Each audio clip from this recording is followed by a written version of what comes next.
तो नमः शिवाय। मैं ज्योतिष जगत पंडित देवेंद्र द्विवेदी, शहडोल मध्य प्रदेश से। मित्रों, मासिक राशि पर वृषभ राशि चंद्र राशि पर आधारित ही विश्लेषण है।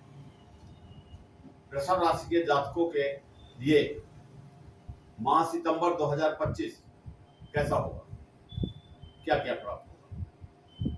मित्रों, किसी एक कुंडली को लेकर के हम किसी एक बिंदु पर नहीं पहुंच सकते।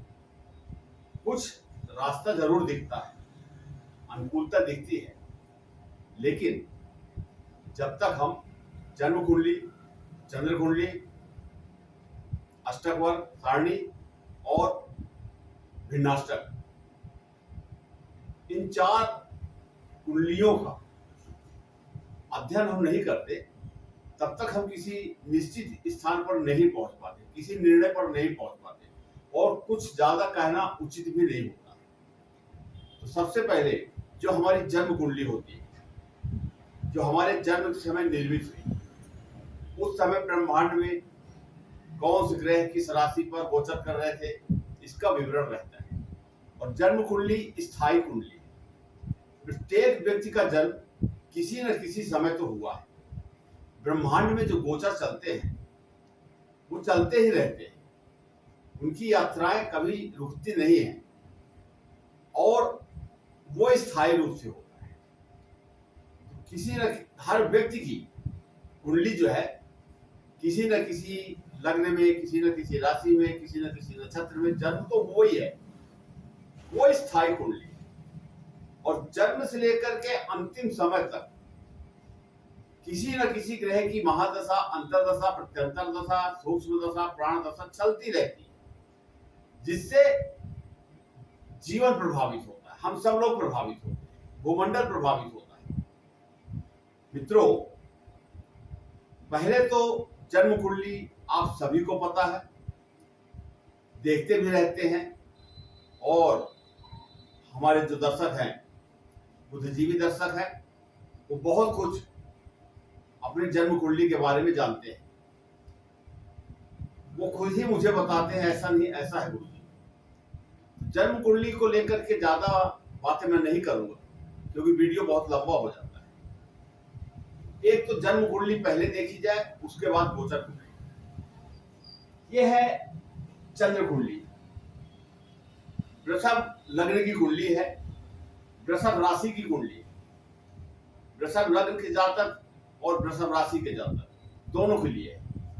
अब गोचर में 1 सितंबर से लेकर के 30 सितंबर तक, माह सितंबर में वृषभ राशि के जातकों के लिए कौन कौन से ग्रह कहां पर विद्यमान है, बैठे हुए हैं, किस ग्रह में, किस भाव में, किस राशि में बैठे हैं, और उनका परिणाम क्या होगा, शुभ होगा या अशुभ होगा। साथ एक बात और कहना चाहूंगा कि हर व्यक्ति की यही इच्छा होती है कि वो अच्छा अच्छा सुने। 9 ग्रह हैं, 9 ग्रहों में सभी के सभी ग्रह कभी भी पॉजिटिव नहीं होते। उसमें कुछ ग्रह जो है योग कारक होते हैं, और कुछ ग्रह मारक होते हैं। और दोनों को मिला करके किस ग्रह की महादशा, किस ग्रह की अंतर्दशा चल रही है, वो भी महत्वपूर्ण है, उसे देखना चाहिए। सबसे पहले तो यही है। अब इसके बाद हम आते हैं चंद्र कुंडली। ये मासिक कुंडली है, चंद्र राशि पर आधारित है। अब यहां पर सबसे पहले हम ग्रहों के राजा सूर्य को ले लेते हैं कि सूर्य देव कहां पर हैं और क्या देने वाले। सूर्य देव चौथा भाव, चौथा भाव जो होता है, ये सुख का भाव है। वाहन, मकान, जो भी हमारी इच्छाएं होती हैं, भौतिकता जीवन में जीने के लिए जो सामग्री होती है, ये उसका भाव है। छोटे छोटे बच्चे जो पढ़ते हैं, ये उसका भाव है, माता का भाव है। यहां पर सूर्यदेव अपनी ही राशि में गोचर कर रहे हैं, और ये सूर्यदेव 15 तारीख तक यहां रहेंगे, 15 सितंबर तक। यहां पर सूर्यदेव और बुधदेव बुधा आदित्य योग बना रहे हैं। 15 सितंबर तक ये भी यहीं पर रहेंगे, इसके बाद राशि परिवर्तन हो जाएगा। सूर्य के साथ केतु बैठे हुए हैं, जो ग्रहण योग बना हुआ है। सूर्य यहाँ पर थोड़ा सा पीड़ित महसूस करेंगे, क्योंकि ग्रहण योग केतु साथ बैठे हुए हैं। फिर भी सूर्य है, चौथे भाव से जो भी फल प्राप्त होने चाहिए वो निश्चित रूप से होगा। काम रुकेगा लेकिन कार्य सिद्ध होगा। अब यहां पर ले लेते हैं मंगल। मंगल 28 जुलाई 2025 से लेकर 13 सितंबर 2025 तक 45 दिन का गोचर होता है। पंचम भाव में वृषभ राशि के जातकों के जीवन में पंचम भाव में मंगल का गोचर होता है। पंचम भाव जो होता है विद्या, बुद्धि, संतान, सट्टा, जुआ, लॉटरी, शेयर मार्केट और भी जो मार्केट है जहां से हम पैसा इन्वेस्ट करके और प्रॉफिट लेते हैं, वो इस स्थान, ये पंचम भाव बहुत कुछ देता है। प्रेम से संबंधित लोग जो है बहुत कुछ देता है। यहां पर मंगल गोचर कर रहे हैं, मंगल भी अपना अच्छा परिणाम देंगे। त्रिकोण का भाव है, पंचम भाव है, हालांकि बुध की राशि पर बैठे हैं, पर फल जो है सामान्य रहेगा, बहुत अच्छा तो नहीं रहेगा, सामान्य रहेगा। अब हम आते हैं गुरु की बात हम करते हैं। वृषभ राशि के जातकों को गुरुदेव, देवताओं के गुरु बृहस्पति बहुत कुछ देने वाले हैं। अगर मैं ये कहूं कि सितंबर का जो महीना है शायद वृषभ राशि के जो लोग हैं उनके लिए है, क्योंकि गुरु की जो यात्रा है अभी तक संकटों से निकलते चले गए। 29 मार्च 2025 ये दिन सबको याद होगा। मीन राशि में गुरु की राशि है और मीन राशि में शनि की 7.5 का दूसरा चरण चालू होता है। प्रथम चरण मेष राशि के जातकों के ऊपर चालू होता है और 29 मार्च के बाद जब दूसरा चरण चालू होता है, सभी लोग प्रभावित हुए हैं, बहुत लोग प्रभावित हुए हैं। जब दूसरा चरण चालू होता है तो लग्न में मीन राशि में राहु पहले से गोचर कर रहे थे और शनि भी वहीं पहुंच गए। तो राहु और शनि का श्रापित दोष पिशाच योग बन गया। ये 50 दिन का समय जो है बहुत बेकार था, खासकर मीन राशि के जो जातक थे। पहले चरण में जितना कष्ट भोगे थे वो, ये 50 दिन उनके लिए और भारी हो गया। उस समय गुरु जो है वृषभ राशि में थे और वृषभ राशि में शनि की तीसरी दृष्टि पड़ रही है। शनि की दृष्टि क्रूर होती है, कभी अच्छी दृष्टि नहीं होती शनि की। जैसे गुरु की दृष्टि हम बोलते हैं अमृत दृष्टि है, वैसे शनि की दृष्टि जो है बहुत ही क्रूर दृष्टि है। जहां दृष्टि पड़ती है वहां सब सत्यानाश। तो गुरु के ऊपर शनि की दृष्टि पड़ रही थी प्लस पिशाच के ऊपर, तो गुरु यहां पर पीड़ित थे। चलिए 14 मई 2025 को गुरु राशि परिवर्तन करते हैं, वृषभ राशि से मिथुन राशि में आ जाते हैं, शनि की दृष्टि समाप्त हो जाती है। राहु 18 मई को मीन राशि से निकल करके कुंभ राशि में चले जाते हैं।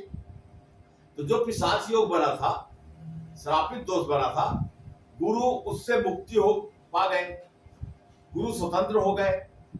और महत्वपूर्ण बात, बहुत ही महत्वपूर्ण बात, ये कोई कहने वाली बात नहीं है, विश्वास करने वाली बात है। जो लोग ज्योतिष और अध्यात्म, ईश्वर के प्रति अच्छी आस्था रखते हैं, उनके लिए बहुत ही अच्छी बात है। 12 राशियों में वृषभ राशि जो है, सितंबर का महीना बहुत कुछ है। हालांकि गुरु जो है अभी 18 जून 2025 तक ये अच्छी स्थिति में रहेंगे। 13 जुलाई 2025 गुरु का नक्षत्र परिवर्तन होता है। उधर तो यात्रा कर चुके थे और गुरु जो है यात्रा पूर्ण करके 14 मई को आए तो स्वतंत्र हो गए, काफी राहत मिली लोगों को। पर आर्द्रा नक्षत्र में थे। आर्द्रा नक्षत्र जो होता है राहु का होता है, तो राहु के नक्षत्र में गुरु गोचर कर रहे थे। ये वही बात हो गई कि किसी पूजा पाठ करने वाले व्यक्ति को जो अध्यात्म से जुड़ा है, संत टाइप का है, उसे ऐसी जगह जाकर बैठा दिया जाए जहां धर्म का नाम न हो, पूजा पाठ न होता हो, लोग व्यभिचार में हो, ऐसे व्यक्ति के घर में बैठा दे तो गुरु तो पीड़ित होगा, या कोई भी व्यक्ति पीड़ित होगा, उसे अच्छा नहीं लगेगा। गुरु के साथ भी यही स्थिति थी। लेकिन 13 जुलाई 2025 को गुरु बृहस्पति अपने ही नक्षत्र में प्रवेश कर गए, पुनर्वसु नक्षत्र। और जब गुरु पुनर्वसु नक्षत्र में प्रवेश कर गए तो कहने का तात्पर्य कि गुरु महाबली हो गए, अपने ही नक्षत्र में हो गए, अच्छी राशि में हो गए, मिथुन राशि में। ये सुंदर अवसर था। अब जो वृषभ राशि के लोग हैं वो गुरु का अच्छा परिणाम देखेंगे। और वृषभ राशि के लोगों के जन्म कुंडली में द्वितीय भाव तो सब लोग जानते हैं, कुछ जाने या ना जाने, एक द्वितीय भाव जानते हैं और एकादश भाव जानते हैं। हमको पैसा कितना मिलेगा, हमारे पास धन कितना होगा, ये हर व्यक्ति के मन में रहता है, उसकी जिज्ञासा रहती है। तो गुरु वृषभ राशि के जो लोग हैं उनके धन भाव में मिथुन राशि में गोचर कर रहे हैं। गुरु का गोचर 1 वर्ष का होता है। 14 मई 2025 से ये गोचर चालू है, यात्रा चढ़ती जा रही है। गुरु अभी आगे जाएंगे तो कर्क राशि में उच्च हो जाएंगे, फिर वापस आएंगे, चलता रहता है, गोचर यही है। अब ये भाव जो है विद्या बुद्धि का भाव तो मान लेते हैं, गुरु है चूंकि। ये धन का भाव है, वाणी का भाव है, कुटुंब का भाव है, धन का भाव तो है ही है। अब यहां पर गुरु क्या करेंगे, वृषभ राशि के जो जातक हैं उनकी बुद्धि अच्छी होगी, आध्यात्म की तरफ ध्यान जाएगा, पूजा पाठ में ध्यान जाएगा, पैसा भी आएगा। जो आप सुनना चाहते हैं वो बता रहा हूं, पैसा भी आएगा। गुरु अपना खजाना वृषभ राशि के जातकों को देने वाले हैं, बहुत अच्छे परिणाम आएंगे। वाणी में भी संयम होगा, परिवार में कुटुंब में अच्छा जो है माहौल रहेगा। गुरु यहां पर जो है वृषभ राशि के जो लोग हैं उनको बहुत कुछ देने वाले हैं। इसे हम अपनी जन्म कुंडली में भी देखें। जन्म कुंडली में गुरु की क्या स्थिति है, इसके लिए आप अगर दीक्षित है किसी गुरु से तो गुरु मंत्र का जाप करें। गुरु मंत्र का जाप नहीं करना है तो गुरु का मंत्र जाप कर लें, भगवान विष्णु के मंत्र का जाप कर लें। और सबसे अच्छा जो रास्ता है, क्योंकि मैं किसी की कुंडली देख करके तो नहीं बता रहा हूं, पर जितने लोग भी वृषभ राशि से जो जुड़े लोग हैं उन्हें भगवान विष्णु लक्ष्मी नारायण की पूजा करनी चाहिए। और भगवती लक्ष्मी का मंत्र और भगवान विष्णु का मंत्र ओम नमो भगवते वासुदेवाय 12 अक्षर मंत्र, इसका जाप निश्चित रूप से करना चाहिए। अगर जीवन में आप अनुकूलता चाहते हैं, कुछ प्राप्त करना चाहते हैं, सुख वैभव श्री संपदा यश कीर्ति आयु स्वास्थ्य निरोगी काया आप चाहते हैं तो मित्रों इतना आप करिए। आपको ये काम दूसरे के लिए नहीं करना, अपने लिए करना है। गुरु की बड़ी ही कृपा है वृषभ राशि के लोगों के ऊपर। अब यहाँ पर शुक्र देखिए, तीसरे भाव में शुक्र कर्क राशि में बैठे हैं। ये भी 14 सितंबर को सूर्य की राशि में आ जाएंगे, चौथे भाव में। ये भी अपना अलग परिणाम देंगे। अभी यहाँ पर शुक्र है, शुक्र यहाँ पर आशीर्वाद भी दे रहे हैं, पराक्रम का भाव है, मेहनत का भाव है और हमारी इच्छाओं का भाव है। तो शुक्र यहाँ पर लग्जरी जीवन जीने के लिए प्रेरित करेंगे, उसके लिए प्रयत्न करवाएंगे। अब आते हैं शनि की बात। शनि देखिए यहाँ कहाँ बैठे हैं, एकादश भाव में। एकादश भाव में शनि मीन राशि में है। मीन राशि के ऊपर 7.5 का दूसरा चरण चल रहा है। 138 दिन के लिए शनि महाराज वक्री हो गए हैं। मीन राशि के जो जातक है उनको तो राहत मिली और आय से संबंधित जो पीड़ा, जो कष्ट वृषभ राशि के लोगों को हो रही थी वो अभी समस्या नहीं है, रास्ते खुले हुए। वैसे वृषभ राशि शुक्र देव की राशि है और शनि जो है इनके मित्र हैं, इसलिए इस भाव में जो भी ग्रह बैठता है वो अच्छे फल, अच्छे परिणाम देता है। यहाँ पर भी शनि महाराज जो है अच्छा परिणाम दे रहे हैं। अब एक और दिखा देता हूं कि गुरु की 7वीं दृष्टि जो है धनु राशि। अब आप पूछेंगे पैसा कहां से आएगा? ये अष्टम भाव, 1 2 3 4 5 6 7 8 अष्टम भाव। ये नवम भाव भाग्य का भाव है। वृषभ राशि के जो लोग हैं, शनिदेव उनका सपोर्ट करे, यहाँ पर भाग्य भी साथ देगा।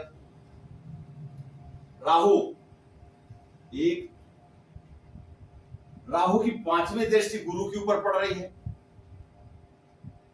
धन भाव में गुरु बैठे हैं मिथुन राशि में, 5वीं दृष्टि राहु की पड़ रही है, लेकिन 9वीं दृष्टि गुरु की राहु के ऊपर पड़ रही है। अब गुरु की जब दृष्टि अमृत दृष्टि पड़ रही है तो राहु का जो प्रभाव था, राहु तो उल्टे सीधे काम करवाता है, उल्टी खोपड़ी कर देता है, विचार मन में जो आता है वो सब निगेटिव ही रहता है। तो ऐसे स्थिति में राहु को शांत कर रहे हैं गुरु, और राहु बैठे हैं 10म भाव में। 10म भाव जो होता है हमारे कर्म का भाव होता है, उच्च पद का भाव होता है, सोशल स्टेटस, सामाजिक स्तर का भाव होता है।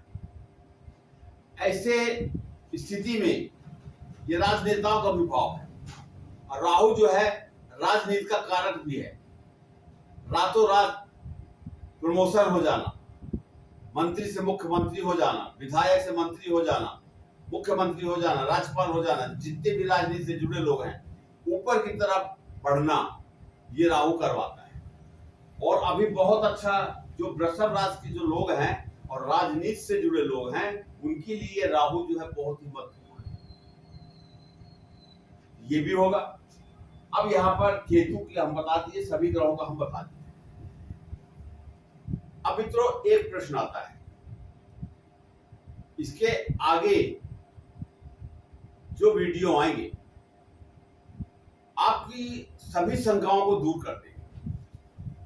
अभी लोग क्या करते हैं कि अपनी जन्म कुंडली देखते हैं, उसमें महादशा अंतरदशा देखते हैं, अच्छी बात है।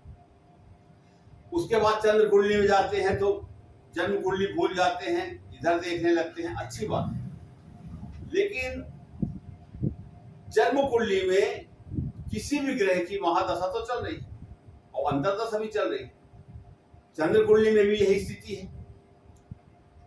अब कौन सा ग्रह हमको कितना देगा? अब यहां पर महत्वपूर्ण बात है कि पूरी दुनिया में लगभग 8 अरब लोग हैं और 12 राशियां हैं। अगर 8 अरब को हम डिवाइड करते हैं, विभाजित करते हैं, तो 65-66 करोड़ लोग एक राशि में आते हैं। यह कहना उचित नहीं होगा जैसे ये वृषभ राशि तो 65-66 करोड़ लोग फंसेंगे अगर इसमें आते हैं, तो उनके जीवन में क्या होगा? क्या एक साथ सब लोग गरीब हो जाएंगे? क्या सभी लोगों का प्रमोशन हो जाएगा? क्या सभी लोग अरबपति हो जाएंगे? इसका जवाब है नहीं। इसका उत्तर हम कहां से ढूंढते हैं? जिस भी ग्रह की महादशा अंतरदशा चल रही है, कुछ जन्म कुंडली में, कुछ चंद्र कुंडली में स्थायी अस्थायी रूप से, गोचर कुंडली अस्थायी होती है, ग्रह बदलते रहते हैं, राशि बदलते रहते हैं, भाव बदलता रहता है, उसके अनुसार फलादेश होता है। इन दोनों का जवाब ये अष्टक वर्ग सारणी से मिलता है। ये बहुत से लोग प्रश्न करते हैं, अष्टक वर्ग है क्या? अष्टक वर्ग मैं कई बार बता चुका हूं कि सूर्य, चंद्र, मंगल, बुध, गुरु, शुक्र, शनि और लग्न, इनको मिला करके 8 को मिला करके ये अष्टक वर्ग सारणी या सर्वाष्टक वर्ग सारणी कहा जाता है। अच्छे से समझिएगा, आपको बहुत अच्छा लगेगा, रोचक विषय है और ज्ञान की वृद्धि भी होगी। लग्न कुंडली में हम ग्रह देखते हैं और ग्रह की डिग्री देखते हैं, अंश देखते हैं, ये कितना बली है या कमजोर है। 0 से लेकर के 6 डिग्री तक कोई भी ग्रह अगर है तो 25% जो है उसका नुकसान, लाभ या हानि। 6 से लेकर के 12 अंश तक 50% लाभ या हानि। 12 से लेकर के 18 डिग्री तक 100% लाभ या हानि।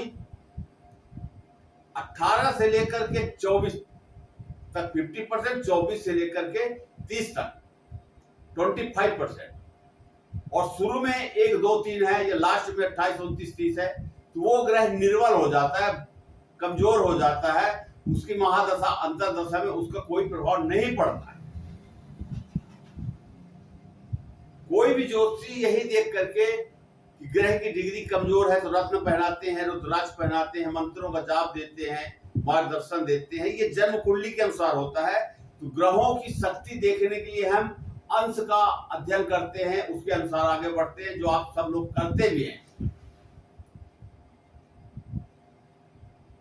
ये ग्रह हो गए, पर कोई ना कोई ग्रह, 9 में से सभी ग्रह, इनको बैठने के लिए कोई भाव तो चाहिए। जैसे हम बोलते हैं ना, चंद्रमा प्रथम भाव में बैठा है, राहु 10वें भाव में बैठा है, केतु, सूर्य, बुध 4थे भाव में बैठे हैं। भाव का मतलब घर। तो ग्रह और ग्रह का घर, जब ये दोनों मिलते हैं, एक नई शक्ति पैदा हो जाती है उस ग्रह के लिए। ग्रह अगर कमजोर भी है और अच्छा भाव बल मिल गया उसको, तो वो ग्रह बली हो जाता है, सक्षम हो जाता है काम करने के लिए, अपना परिणाम देने के लिए। ये अष्टक वर्ग यही करता है। आप देखिए इसमें 28 प्लस -24 -24 337 327 बिंदु होते हैं। 327 बिंदु को हम 28 अगर बांटेंगे तो 337 बिंदु हो जाएंगे। साउथ की भाषा में बिंदु, पॉइंट, नॉर्थ की भाषा में रेखा या अंक, हम बिंदु से संबोधित करते हैं। यहां कुछ गिनती लिखी होती है, किसी भाव में 35 होगा, किसी भाव में 24 होगा, इस प्रकार से अंक लिखे होते हैं। अभी मैं आगे बात करूंगा।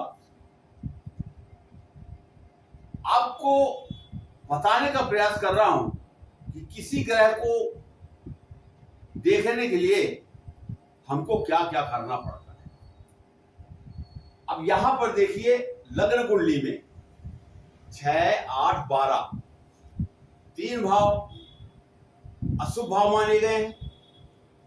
चंद्र कुंडली में भी 6, 8, 12 अशुभ भाव माने गए हैं, और अष्टक वर्ग सारणी में भी 6, 8, 12 अशुभ भाव माने गए। अब यहां जैसे द्वादश भाव में -24 लिखा है, -24 इसलिए लिखा है कि 6, 8, 12 में हमको बिंदु कम चाहिए। अब बिंदु हम देखते कैसे हैं, 1 से लेकर के 24 तक ये कमजोर अवस्था हो गई। जैसे 1 से लेकर 0 से लेकर के 6 तक अंश को देख रहे थे, तो 1 से लेकर के 24 अंक तक बिंदु तक अगर भाव बल है, ये कमजोर अवस्था हो गया। 24 से 28 सामान्य अवस्था, जैसे 6 से 12 डिग्री है 50% सामान्य अवस्था, और 28 प्लस चले गए 32, 35, 38, 40, 42 बिंदु अगर हमको किसी भाव में मिल रहे हैं, उस बिंदु के अनुसार हम इसका विश्लेषण करते हैं। और महत्वपूर्ण बात तो यह है कि 28 से प्लस जो है शुभ, 24 से 28 सामान्य, और 24 से 22 से कम कमजोर अवस्था, ये मान लीजिए। अब हमको देखना कैसे, एक उदाहरण हम चंद्र कुंडली से ले लेते हैं, और यही नियम जो है जन्म कुंडली में भी लागू। तो हम ले लेते हैं गुरु को। वृषभ राशि में दूसरे भाव में मिथुन राशि में गुरु का गोचर हो रहा है। यहां पर भी देखिए वृषभ राशि है, मिथुन राशि में गुरु का गोचर हो रहा है, और यहां पर हमको मिल गया 36 बिंदु। एस्ट्रो सॉफ्टवेयर में जब आप सर्च करेंगे अष्टक वर्ग, ऐसी कुंडली आपकी बन जाएगी, उसमें अंक लिखे होंगे। ये कोई नई कुंडली नहीं है कि नई कुंडली हो, नई चीज हो, ऐसा कुछ नहीं है। जैसे जन्म कुंडली जन्म के समय बन जाती है, जन्म कुंडली के साथ साथ ये भी प्रिंट हो जाती है, और शायद इसके विषय में बहुत ज्यादा बातें नहीं हुई है, कोई नई खोज नहीं है, न किसी ने बना के दे दिया। अब गुरु यहाँ पर 36 बिंदु में बैठ गए। अब यहाँ 28 प्लस लिखा है। भैया मेरे को एक बात बताओ, धन किसको नहीं चाहिए? घर में, कुटुंब में, परिवार में शांति किसको नहीं चाहिए? हम जो बात करते हैं लोगों को पसंद आए, हमारी वाणी शुद्ध हो, किसको नहीं चाहिए? सबको चाहिए। यहां पर अगर 36 बिंदु मिल जाते हैं, 28 प्लस 8 36 हो गए, ऐसे व्यक्ति के जीवन में धन की कमी नहीं होगी, धन आता ही रहेगा। अब यहीं पर एक चीज और बता दूं, ये विश्लेषण का तरीका है। ये चौथा भाव है, चौथे भाव में अगर दूसरे भाव से बिंदु ज्यादा है, मान लीजिए यहाँ 38 है, यहाँ 36 है, यहाँ 38 है, तो पैतृक संपत्ति नहीं मिलेगी। और यहां पर 30 है, आपका भाव बल ज्यादा है, तो पैतृक संपत्ति आपको मिल जाएगी। इसी प्रकार से 28 बिंदु है, और ये 7वां भाव है, ये लग्न है, स्वयं शरीर है आदमी का, उसका मस्तिष्क, विचार, ये दाम्पत्य जीवन, व्यापार, साझेदारी, इसका भाव है। अब मान लीजिए यहाँ पर किसी के कुंडली में 37 है, ये स्त्री की कुंडली भी हो सकती है, पुरुष की कुंडली भी हो सकती है। और यहाँ पर 35 है, तो ये अगर पुरुष की कुंडली है तो उसके दाम्पत्य जीवन में, घर गृहस्थी में पति का ज्यादा चलेगा, पत्नी का कम चलेगा। और यही अंक अगर यहाँ पलटा देते हैं तो पत्नी की ज्यादा चलेगी, पति की कम चलेगी। और इसमें अगर मान लीजिए यहाँ पर 37 है और यहाँ पर 45 आ जाए, ऐसे रिश्ते नहीं चलते हैं, झगड़ा झंझट शुरू हो जाता है, दाम्पत्य जीवन दुखदायी हो जाता है, कोर्ट कचहरी हो जाता है। ये अनुभव की मैं बात कर रहा हूँ, जो कुंडली देख करके मैंने अनुभव प्राप्त किया, मैं वो शेयर कर रहा हूँ आपके साथ। विवाह के समय इसको जरूर देखा जाए, जैसे कुंडली मिलान करते हैं, इसको जरूर देखा जाए। इसी प्रकार से एक और बता देता हूं, यहां पर मान लीजिए 29 बिंदु प्राप्त हो रहे हैं और द्वादश भाव में 36 बिंदु आ गए। तो जो व्यक्ति कमाता है उसकी जो आय हो रही है कम हो रही है और व्यय उसका ज्यादा हो रहा है, तो ये कर्ज योग बन जाता है। चाहे बैंक का कर्ज हो, चाहे साहूकार का कर्ज हो, चाहे बाजार का कर्ज हो, किसी रिश्तेदार से लिया गया, लेकिन वो कर्ज का रूप हो जाता है। तो यहाँ पर अब गुरु कितना फल देंगे हमको 36 बिंदु का धन भाव में, तो चकाचक हो जाएगा, जीवन में धन की कमी नहीं होगी। दूसरे ग्रह को ले लेते हैं, मंगल यहाँ पर बैठा है, मंगल यहाँ पर भी मंगल आएगा। अब यहाँ पर मान लीजिए 33 बिंदु आ गए, तो मंगल यहाँ पर शुभ फल देगा, भाव बल मिल गया। भाव का बल ग्रह को अगर मिल गया, 28 से ज्यादा पॉइंट्स आ गए, तो फिर अति सुंदर, बहुत ही बढ़िया है। इस प्रकार से हम महादशा, अंतरदशा और मासिक ग्रह गोचर जो होता है उसका हम ले सकते हैं। और इसके बाद बिंदु के बाद हम भिन्नाष्टक में जाते हैं और भिन्नाष्टक में जाकर के एक एक ग्रह का कितने बिंदु है वहां पर भी चेक कर लेते हैं कि 4 से कम है कि 4 से ज्यादा है। अगर 4 बिंदु आ रहे हैं भिन्नाष्टक में तो सामान्य स्थिति है, कम आएगा तो कमजोर अवस्था हो गई, ज्यादा चले गए तो प्लस अवस्था हो गई। वो ग्रह अच्छा फल देगा, अपनी महादशा अंतरदशा में अच्छा परिणाम देगा, अच्छा फल देगा। अंत में मित्रों, यहां तक मैं पहुंचा हूं और आप लाइक कर दें, एक उम्मीद है, मेरी अपेक्षा है आपसे। लाइक कर लीजिए, सब्सक्राइब कर लीजिए, अपने मित्रों में, अपने ग्रुप में शेयर कर दीजिए।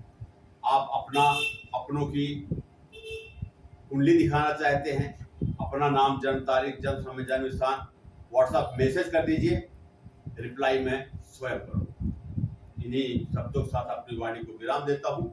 नमस्कार।